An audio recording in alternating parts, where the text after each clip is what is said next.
Welcome back to the Opinionated Uncle with your host, Steven.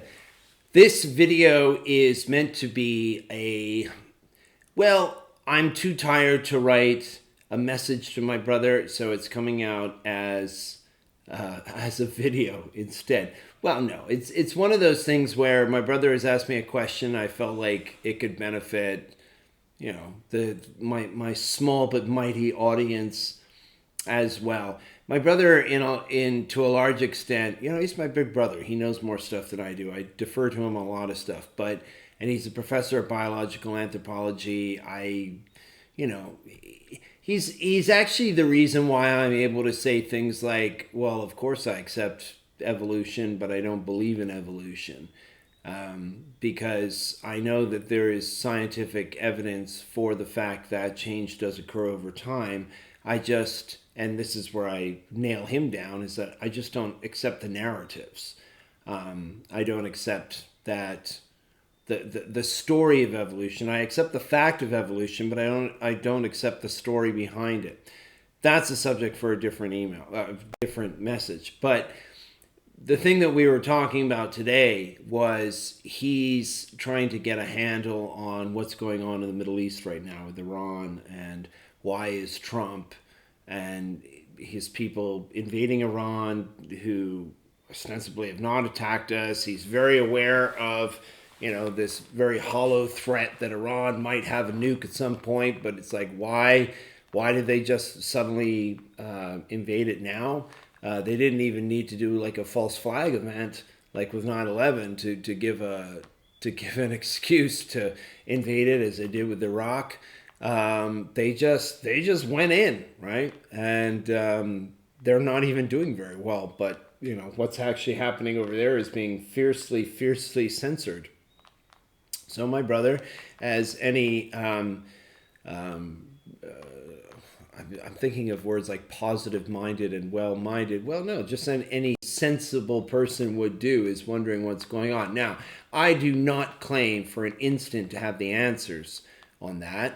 At least not fully, because everything that I know comes from news sources, and news sources, even if they claim to be alternative and whatnot, are still, they're feeding us what we know.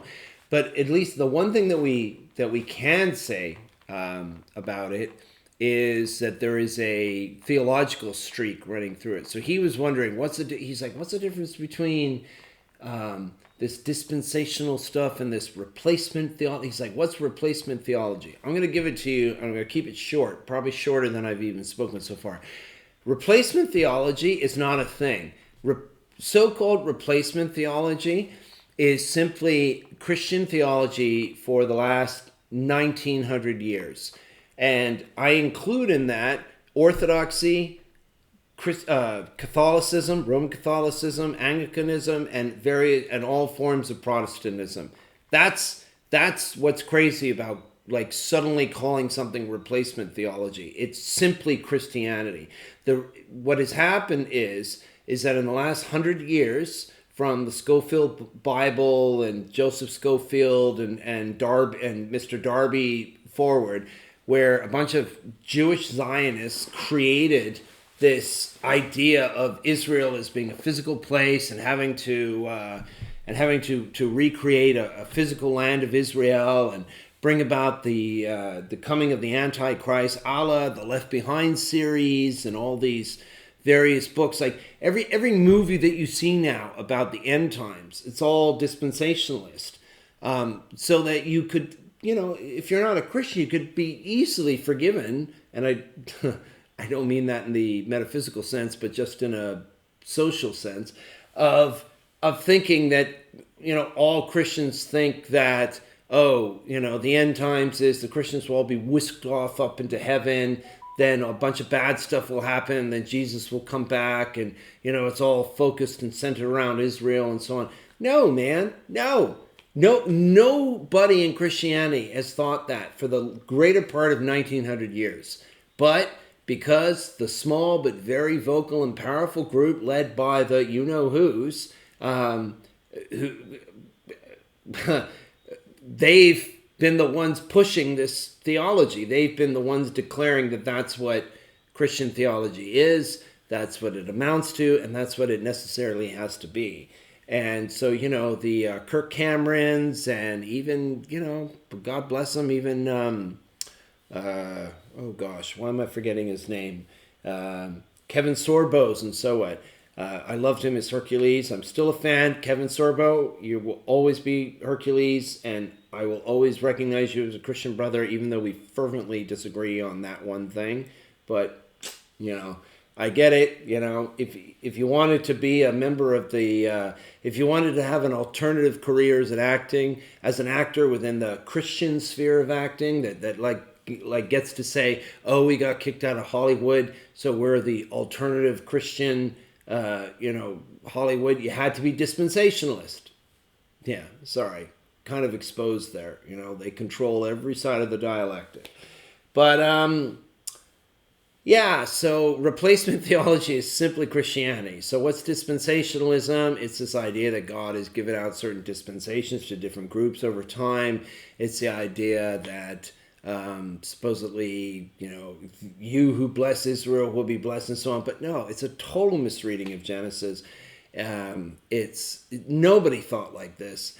And what annoys me right now, actually, I want to say this one thing.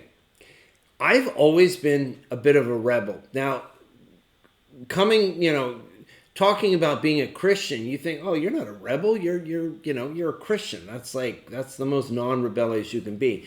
Well, I gotta tell you, at one time in the Boomer generation, yeah, you're right. Everyone was kind of like, at least colloquially, culturally Christian, right? But in my generation, when I was a little kid, I used to identify as a Satanist. I wasn't really a Satanist. I didn't know anything about Satanism. I just, I listened to Danzig, and I just, I'd gone to Sunday school, and I'd gone to confirmation class, and I remember my parents pulled me out of going to a birthday party at my best friend's place at the time, one of my best friends, Chris Watson, and I was made to go to this confirmation class that I, hated going to, and I got back just in time for the presents being opened and everything. But, so at a young age, I was like, I'm a Satanist. So that was like rebelling. It was just a way of saying I rebel from whatever the expected status quo is, whatever whatever we're supposed to be doing, I was against it. But I will say this, in the mid 2000s, when I had got my law degree and I was about to become a lawyer, and I began to see the Richard Dawkins, the Christopher Hitchens, the Sam Harrises, the Daniel Dennett's and so on, and later the Victor Stengers and people like that. They were coming out as being, they were saying they were the rock stars, and they were the people that were taking risks, condemning Christianity, showing it to be false. I was like, no, you're not. You're a total shill for the establishment. You're doing this in light of 9/11, but you're too fucking chicken to actually criticize Islam. So instead, you're beating the dead horse of Christianity in England, where Christianity has been dead and buried for like a few dozen decades anyway. There's nothing retro or punk rock about criticizing fucking Christianity in England, you fag. Like, it's bullshit, but they marketed themselves that way. So immediately I just couldn't help myself. Without even truly believing in Christianity, I kind of became a Christian just because I was like, I read Christopher Hitchens and Richard Dawkins and all this, and I was like, I kind of share your worldview, but your guys' arguments are actually kind of poor, and your rhetoric is just trash, and I just don't like you guys. I think you're kind of assholes, to be honest. And the Christians that I met were just so much nicer and so much, it was like, man, I hope the Christian worldview is true, just because it produces people that are just so much more likable than you are. So, yeah, I mean, I will admit that in a way, Christianity at that time, I'm not going to say I just did it to get a reaction, although I am very much aware that I didn't falsely become a Christian in order to just be punk rock. But what I have recognized is that there was something in me that so at an instinctive level went against what the social mores were at the time. I remember I was at this place called Mecklenburg Square, Good Enough College. I know it's got a weird name. It's named after a philanthropist. And there were all these European academics there talking about breaking down nationalism, and all about, community and so on. And their politics, they hated the United States. They hated anything North American. They hated anything also that was ostensibly British. It was all about creating this. It was all about pursuing this kind of one world government and basically what you see in the Urantia book and so on. And I didn't know anything about politics or philosophy, despite having degrees in both of them at the time. And I just was instinctively against all of that. So I would say that for me, Christianity was my genuine punk rock moment, because I rebelled against the prevailing social mores of my time, only to discover later that punk rock was Christianity. Yeah. And now it still is like that. It's going maybe a little more mainstream, or no, not really. Consciousness seems to be the big thing, but still anything that smacks of every single thing that I see that comes out, it's always saying God is real. It's always the big lie lies closest to the truth. They no longer push atheism. They say God is real, Christianity is true, but they still just say no religion is true, no institution is true. It's all this very individualistic, make Jesus in your own image now. And it's, pushing a Protestant ethic of Christianity and Jesus, the person of Jesus being based on individual interpretation, that works well for the power mongers in the world. People love to say that Roman Catholicism was all about power and dictating what people think and so on and so on. I'm going, no, it did to a certain extent, because it followed dogmas and doctrines that were based on logic and reason, so that the things that they said were true were the things that survived logical scrutiny. But what you're doing with this Protestant thing is you don't appeal to logic. You instead appeal to social pressures and feelings and rhetoric and emotions, and force people to feel a certain way, to interpret it a certain way, because you no longer are looking for any kind of metaphysical truth. It's now about how to manage people's feelings. And that's all Christianity is these days. That's why you get, well, my Jesus says X, Y, and Z that are clearly heretical and clearly, and you get Christians that are like, Christian Protestants are like, oh my God, that person says this. Oh, isn't that just so wacky and crazy? And I'm like, yeah, it is wacky and crazy, and I'm glad that you think so. But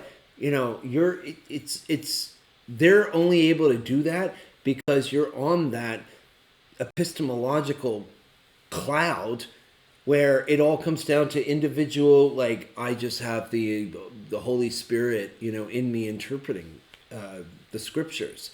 If you actually bit the bullet and became a Catholic or Orthodox or an Anglican, or at least something that has some semblance of apostolic succession, then you wouldn't be so quick to jump on every bandwagon of who Jesus really is based on individual feelings and or whatever the media is saying we ought to think about Christ. So anyway, I hope that makes sense. Maybe it doesn't. There's still a million things. Yeah. I hope to say this and then spend a few videos clarifying things that I've said in future ones, and that just sort of feeds the whole chat,